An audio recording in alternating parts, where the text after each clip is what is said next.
என்ன நீங்க தாங்கி பிடிச்சிருக்கீங்க, நான் இனிமே அடுத்த 30 வருஷம் உங்க கூட தான் இருக்க போறேன் அப்படின்னு அவர் எதையும் எதிர்பார்த்தோ எதையும் சம்பாதிக்கவோ வரல.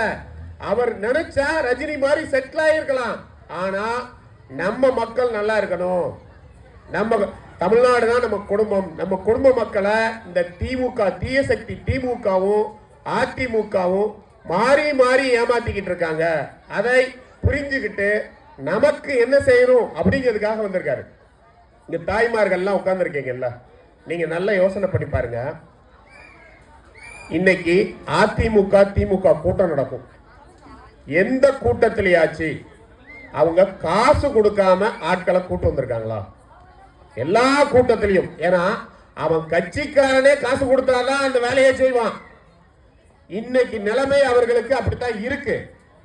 அதே போல திமுகவும் சரி அதிமுகவும் சரி வெளியில தான் அடிச்சுக்கிற மாதிரி அடிச்சுப்பாங்க, உள்ள எல்லாம் ஒரே கட்சி தான். இவங்க கட்சி ஆட்சிக்கு வந்தா இந்த அமைச்சர்கள், அதாவது அதிமுக அமைச்சர்கள் என்னென்ன ஊழல் செய்வார்களோ எல்லாம் தரவா செஞ்சிருவாங்க. திமுக எலெக்ஷன் வரும்போது நாங்க அவங்க மேல கேஸ் போடுவோம், உள்ள தள்ளுவோம், எல்லாம் சொல்லிடுவாங்க. ஆனா திமுக வந்த உடனே அவங்க மேல எந்த நடவடிக்கையும் எடுக்க மாட்டாங்க.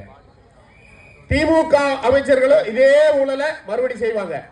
இதுல நம்ம கவனிக்க வேண்டிய விஷயம் என்னன்னா, திமுக அதிமுக 2 பேர் ஆட்சி காலத்திலையும் ஒரே கான்ட்ராக்டர் தான் இருப்பான்.